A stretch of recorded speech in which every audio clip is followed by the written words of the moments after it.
Imagine a landscape that, well, seems as old as time itself.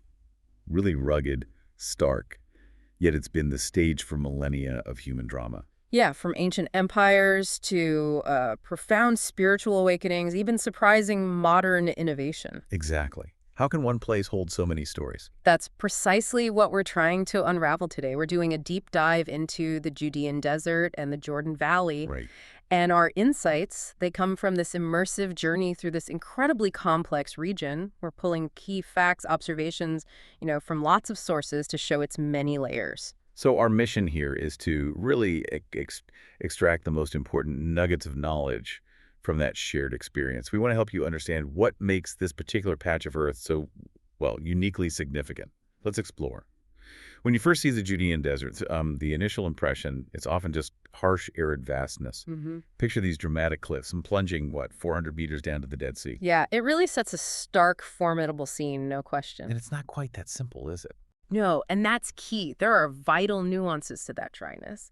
Surprisingly, north of Jericho, it's not a true, bone-dry desert. Really? Yeah, it's more of a desert frontier. It gets over 200 millimeters of rain annually. Ah, okay. Which makes a big difference for life there. But what's truly remarkable, geologically speaking, is the Syrian-African rift. Right. Because of specific fault lines, there are only two natural passages cutting through those imposing cliffs, west to east. Only two ways through. Only two. That enabled all the travel, ancient and modern. Exactly. The northern route is basically what we know today as road number 1. The main Jerusalem-Jericho road. That's the one. It winds through the Kelt Valley and the Og Valley. Historically, it was called Male Adumim, Which the means ascent of the Red Rocks. And then you've got the southern route, Road 31, linking Ered to the Dead Sea, going through the Zah and Kar-Zuhar valleys. And what's really compelling, is that the Jerusalem-Jericho road, Road 1, it's always been the main artery. From biblical times through the Middle Ages, almost all the recorded history happened along that route. And even today, most of the people live along or near it. And that name, Male Adumim, it directly references the striking red rocks you see everywhere in that area. Okay. And it had this historical reputation for danger. So much so, it was the setting for the parable of the Good Samaritan. Right, emphasizing how perilous it was. Absolutely. The strategic importance, the danger. It wasn't lost on ancient rulers, especially King Herod, who built this, astonishing network of fortresses. Oh, definitely. Herod, during the Second Temple period, he set up this really formidable network, 8 fortresses along the eastern border. 8, wow. And we can sort of categorize them. 4 were truly strategic. Okay. You had Sartaba, which is also known as Alexandrian, Yeah. Joa, one unnamed fortress, and Kipos. Kipos. Yeah. Wasn't that named after his mother? That's the one, yeah. Famously built by Herod, named for his mother. These were deliberately placed, guarding key roads, cities like Jericho, vital water sources. Makes sense. And the others. Then you had the non-strategic ones, Hana, Herodian, Mikvar. Mikvar. That's where John the Baptist was held and killed. Exactly. That Mikvar. And Masada, of course. These weren't mainly about external threats. So more about internal security. Precisely. They had multiple purposes. Royal escape routes during rebellions, secure places for treasuries, and remote jails for political enemies. I mean, it's even said Herod had 2 of his own sons killed at Sartaba. Really? Far from public view, I imagine. Exactly, far away. This whole network, covering both external defense and internal control, it really shows Herod's strategic thinking, turning this rugged desert into, a carefully controlled stage for his power. A desert empire, really. Forged from necessity and ambition, yeah. Now, looking at the ruins, say at Sartaba, you mentioned some intriguing details, those heart-shaped stones. Ah, yes, they're quite striking. But they're not, romantic symbols. No. No, they're actually ingenious architectural pieces. Column slices designed specifically for 90-degree corners. Ah, I see. So the shape comes from fitting the corner. Exactly. And you find so many at Sartaba because, unlike other sites, it's so high up, they just weren't easily plundered over the last 2,000 years. Right. Elevation saved them. Pretty much. And the name Sartaba itself, it first pops up in the Mishnah, an early rabbinic text. In what context? In the context of lighting torches to signal the new moon, there's also this fascinating suggestion linking the name to Sultan or Adam Bridge. The place where the Jordan River supposedly stopped for the Israelites. That's the legendary site, yes. It's a possible connection. Okay, so from military strongholds, let's pivot. because this same harsh desert also became this powerful magnet for early Christian monasticism, Right. A huge shift. especially blossoming in the late 3rd, early 4th centuries AD. Exactly. This was that dramatic transition period. Roman pagan empire giving way to the Byzantine Christian empire. And for some Christians, this brought, well, concern. They saw the church becoming wealthier, more institutionalized. And they wanted something else. They felt a calling for something more authentic, maybe more sacrificial, away from what they saw as worldly distractions. That's a powerful impulse. Yeah. But why choose such intense solitude? And why specifically the Judean desert? It seems incredibly difficult. Well, there were strong biblical reasons. Ideas about seeking solitude, detaching from material things. You find that in Luke 18, Matthew 6. Right. And there's prophetic imagery, like from Ezekiel 20, about being gathered in the desert of the people. Yeah. The desert was seen as spiritually pure, a place to be, quote, without adultery, truly alone with God. And that idea resonated in both Jewish and Christian traditions. Right. But the Judean desert specifically, it had this immense pull because of its history. Think about it. Jesus, John the Baptist, Elijah, King David, they all spent significant time here. So it was already sacred ground in a way. A powerful spiritual magnet, absolutely. And 3 main types of communities emerged. Okay, what were they? First, the Koinovian monasteries, monks living together communally, often for new recruits, needing that support structure. Got it. Then, the Loras. These were fascinating. A community of lonely monks. Lonely monks. Well, individuals lived in separate caves during the week, but they'd gather at a central church and water source on weekends. Ah, okay. A mix of solitude and community. Exactly. The lore of St. Gerasimos is famous. Remember the story of him and the lion? Vaguely, yes. Yeah. The improbable friendship. Yeah, that's the one.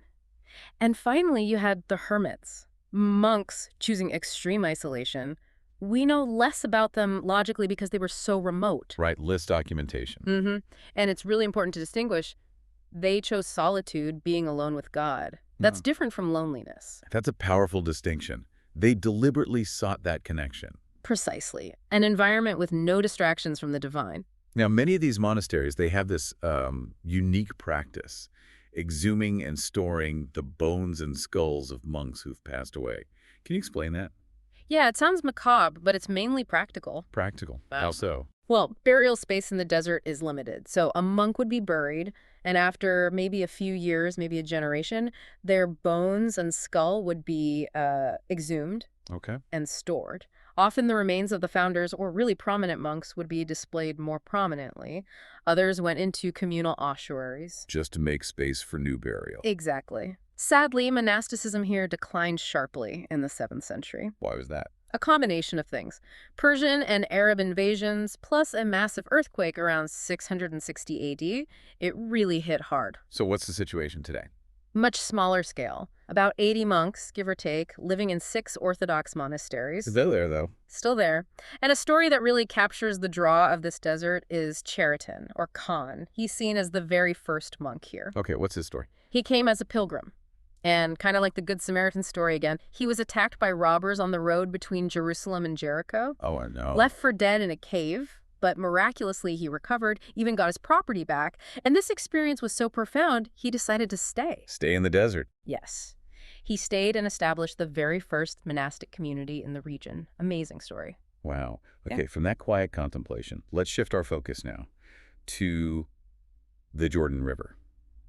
A body of water whose significance, well, it stretches way beyond its physical banks. Oh, absolutely. The Jordan is unparalleled, especially in the Hebrew Bible. Mentioned, 181 times? 181 times. That's incredible. Yeah. It wasn't just a border. It was the stage for these huge historical and spiritual events, stuff that shaped whole civilizations. And what's especially interesting is John the Baptist. His practice of baptizing people in the Jordan for the confession of sins. Yeah. What made that so revolutionary? It was truly radical for the time. It broke from the tradition of Jewish ritual baths, the mikvahs. How so? Mikvahs were about purity. Physical purity, yes. Ah. Ritual cleansing after different kinds of impurity. But John introduced this idea of cleansing the soul through immersion. He was challenging society, implying people needed spiritual purification, not just ritual. Kind of a critique urging people to become better Jews through this new act. And, of course, this is where he baptized Jesus. The very site, leading to the epiphany, the heavens opening, the Spirit descending like a dove, God's voice. This is my son, The beloved in whom I delight. Exactly. And that miracle. It's still commemorated by thousands of Orthodox Christians every January, around the 18th or 19th. Amazing.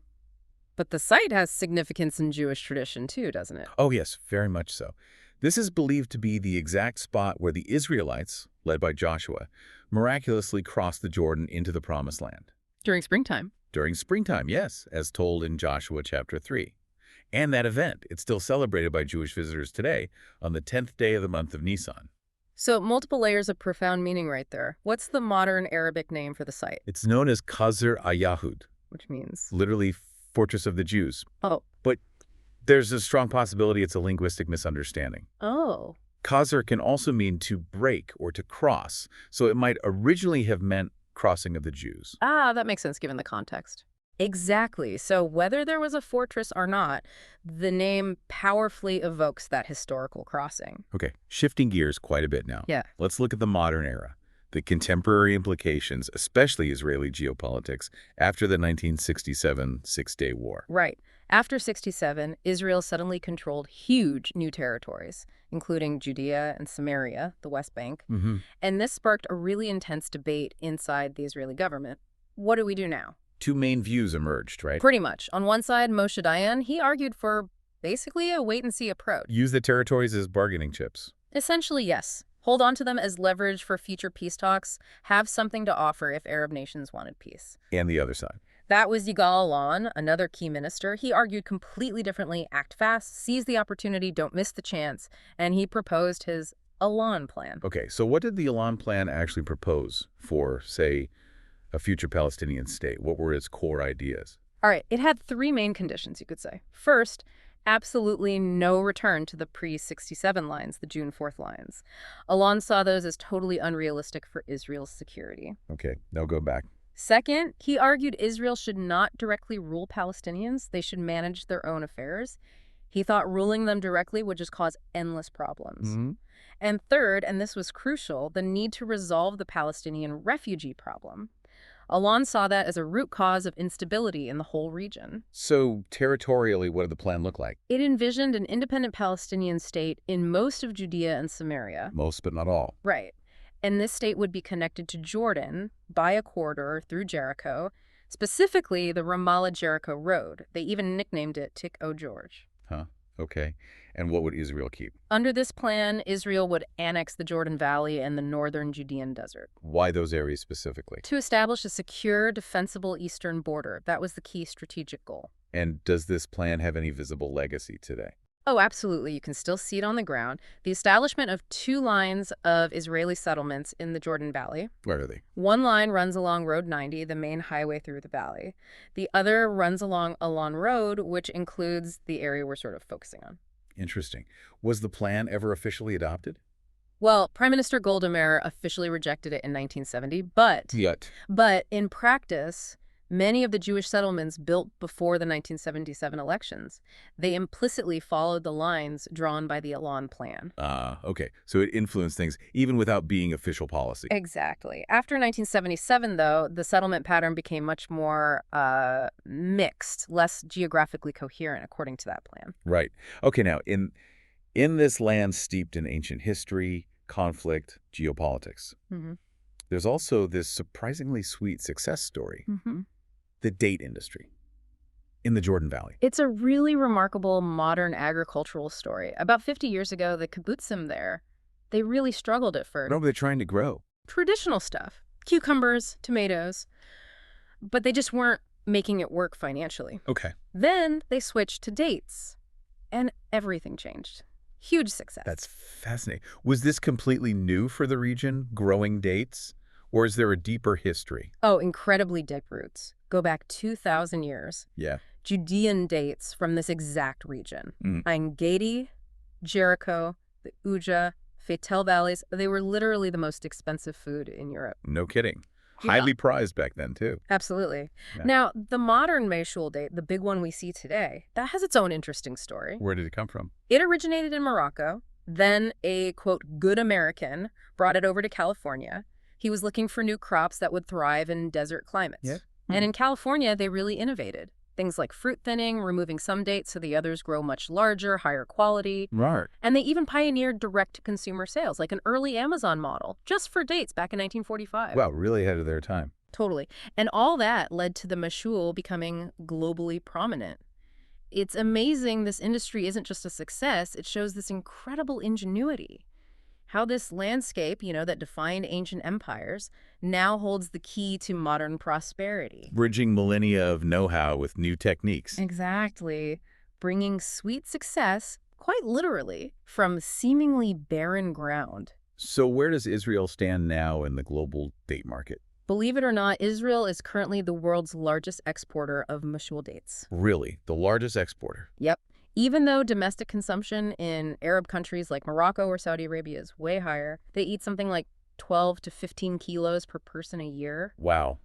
Compared to Israel. About 3 kilos per person in Israel. Okay. But dates are a massive market globally, especially around Ramadan. Right. You mentioned rhutab. What's that? Rhutab. That's the first stage of the harvest. They're super juicy, really rich in water, delicious. Mm-hmm. And there's this beautiful story in the Quran about it. A pregnant Mary needs sustenance. She strikes a date palm and rhutab fall down for her. Lovely story. It really underscores the importance across faiths. Absolutely. It's profound. Dates are vital across all 3 major religions.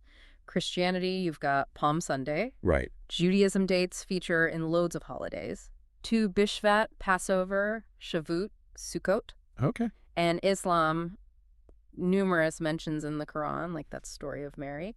They're deeply embedded. It's remarkable how central they are. Now, botanically speaking, what makes the date palm itself unique? Its cultivation sounds specialized. Yeah, it is. Botanically, it's funny. The date palm isn't technically a tree like we usually think of one. No. What is it then? It's more like a giant weed or a bush. It doesn't have that central pipe connecting roots all the way up the trunk like most trees. Okay, so that affects how you farm it. Big time. You need specialized techniques, like manual pollination. The female trees have to be pollinated by hand, using pollen farmers buy from special plantations that only grow male trees. Wow. Manual pollination. That must be labor intensive. It is. Which leads to an interesting biological question, by the way. Why do most organisms have roughly a 50-50 male-female ratio when biologically one male could fertilize hundreds of females? Good question. Nature's mysteries. Indeed. But back to farming innovation.